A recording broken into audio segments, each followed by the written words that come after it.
Hello everyone, this is Miss Yank and I'm here today to talk to you about databases. All right.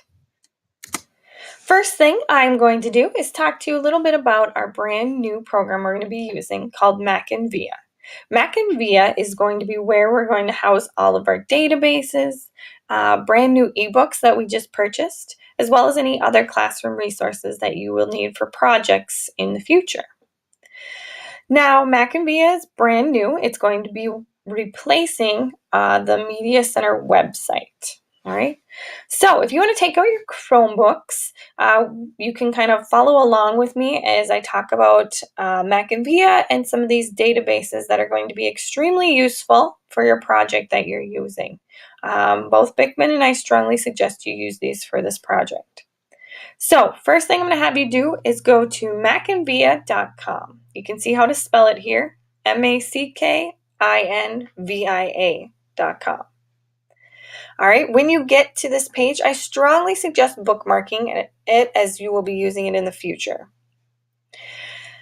All right, next what you're going to do is there's a school box and start typing in Zimmerman High School. As you start typing it in, I believe it should autofill or it will pop down and you will grab Zimmerman High School from the box there.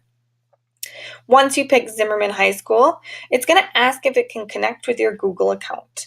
Please click all of the buttons that you need to make it so that it connects and that you give permission for it to connect to the Google account. All right, once you get to macandvia.com, it's going to look kind of like this, okay? So this is the home page. Now, you can see it houses our ebooks. So this is a brand new collection of ebooks that we both Zimmerman, Rogers High School, and Elk River High School have all kind of purchased together to use and have. So if you ever want to go check out, we have lots of brand new ebooks and are always getting more brand new ones as well. We also, you can see, have the databases right here. For your project, I am going to have you guys click on groups. So when you click on groups, you're going to see there is Bickman's class right here. So please click on Bickman's class. I have picked out 6 different resources that I find very helpful for this certain project you are working on now in her class here. If it's a database, it's going to have this little globe.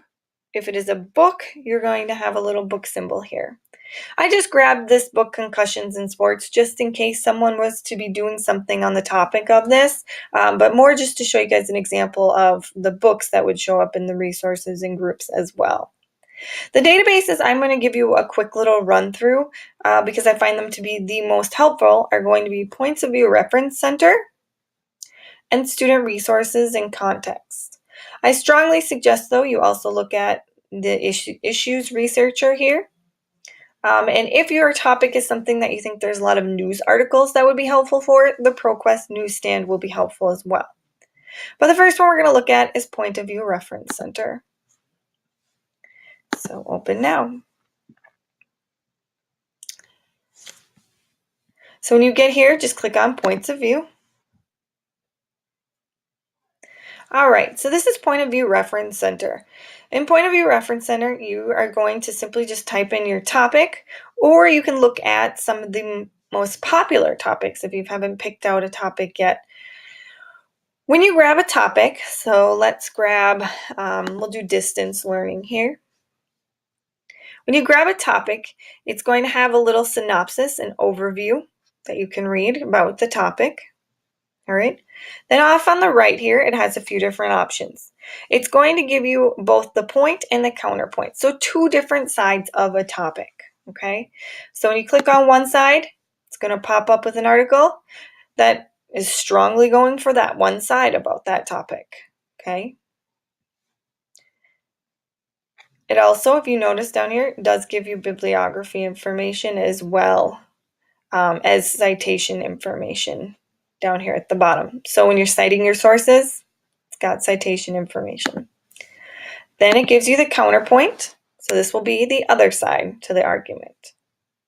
All right, and again, citation can be found down at the bottom. Now, if you're citing the overview, that's as well can be found right here on the right. All right. So point of view is going to be really, really helpful for your project. I strongly suggest taking a look at that one.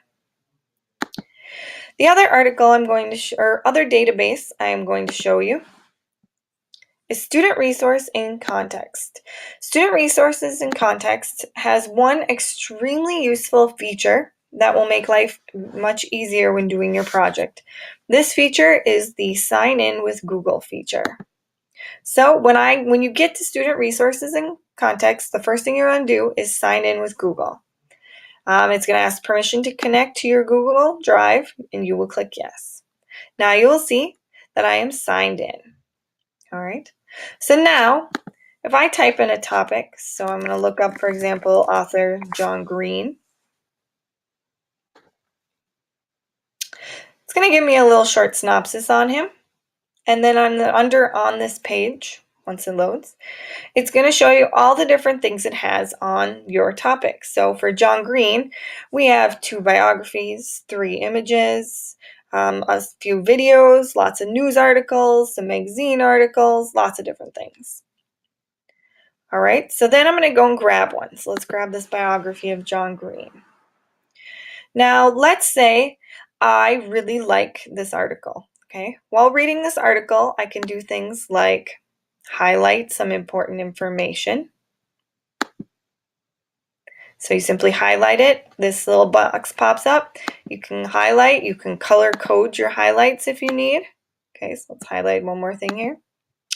I could take notes. So this is very important. Save. Now, let's say I have highlighted stuff in the article. I've taken notes, and I want to use this article in my paper. You can then go up here to the download button. And you want to download this to your Google Drive.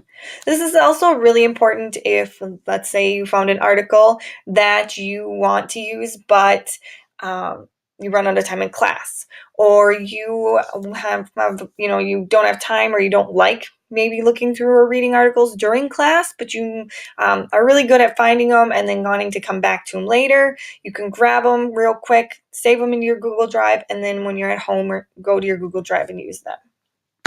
All right, so now it says it's in my Google Drive. So if I go to my Google Drive, the very first time you use Student Resource in Context, you're going to see a brand new little orange folder pop into your drive.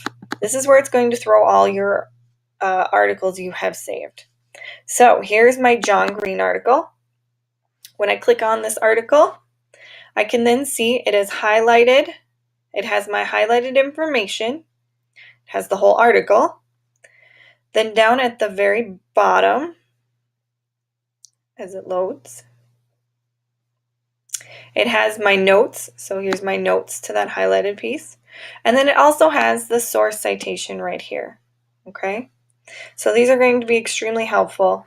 Not only do you have the article now that you can come back to or show if you needed to prove something, but you also have your source citations all saved in your Google Drive as well.